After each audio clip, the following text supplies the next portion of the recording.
Hello, class. Today we are going to do our second article for the social studies.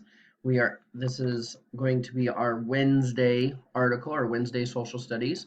Again, we're still in week 20, okay, called money. And this is going to be the main article. So what you're going to do is you're just going to go ahead and open up your studies weekly, okay? And it's going to be this whole article across the top. And it's called Money Makes the World Go Round.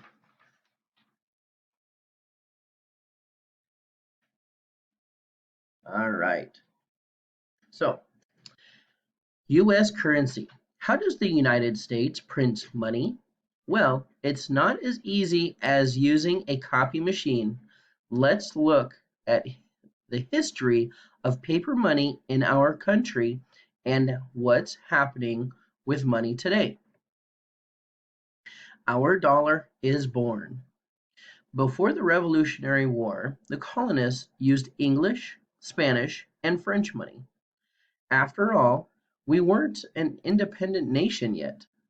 When the Revolutionary War began, the colonists printed their own paper money called Continental to finance the war.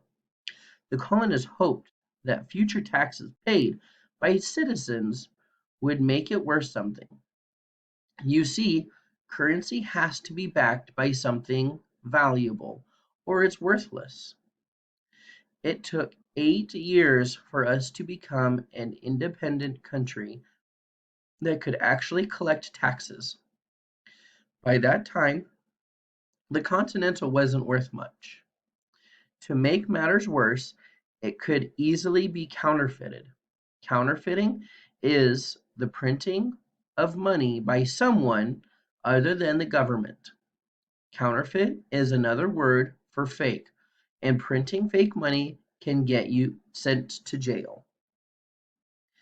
In 1785, the Continental Congress decided to use dollars instead of continentals. Almost 100 years later, the U.S. Congress decided our dollars would be backed by gold. That means for every dollar, there was a certain amount of gold put away in a vault somewhere. In 1971, however, most countries, including ours, stopped backing their currency with gold. The countries themselves became value behind the currency. This means the value of the money by is the money is based on the trust that the world has in the country. Today, the US dollar is a valuable currency because people trust our country's ability to pay our debts. US currency is printed at the Bureau of Engraving and Printing in Washington, D.C. In the past few years, the United States has designed new $10 bills, 20s, and 50 bills. New $5 bills are being designed too. These new bills are harder than ever to counterfeit. What about coins? More than 200 years ago, Benjamin Franklin and Thomas Jefferson helped convince people our coins should be based on the decimal system. Before that time, people used pieces of 8, a silver coin cut into 8 pieces. Our British coins called shillings or pence. Today, our coins are made by the United States Mint. They are minted in 4 U.S. cities. The U.S. Mint in Philadelphia and Denver make all the coins we use every day.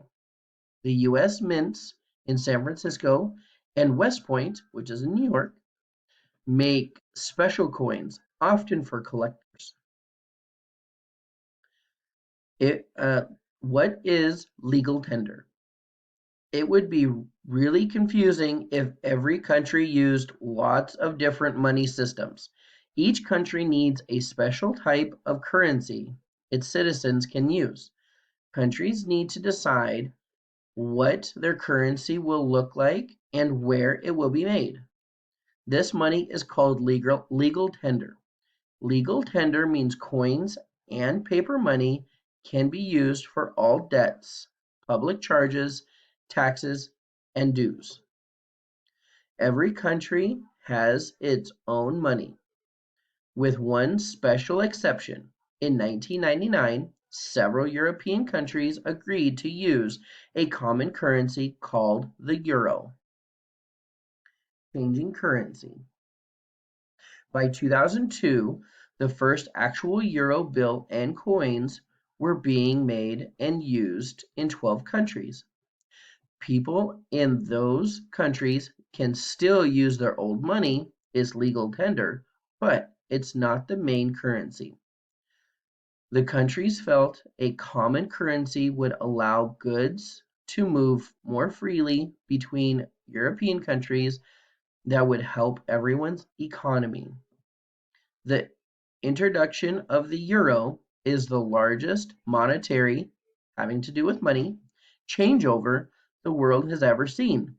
Pretty cool. Okay. All right. So that is about our money. When this says the decimal system, it means that our coins, some coins are worth $1, but most of our coins are worth less than $1. Like a quarter is worth 25 cents, which is 0.25. The point is a decimal, so it means it's worth less than $1. But again, some coins are worth $1. They are called $1 coins. So this is our Wednesday social studies. Go ahead and answer the questions for me, and you can either email them to me, send them in a text or a dojo. And there's also another video of how dollar bills are made. So you're more than welcome to watch that as well. I hope you guys are having a great day. If you have any questions, please let me know.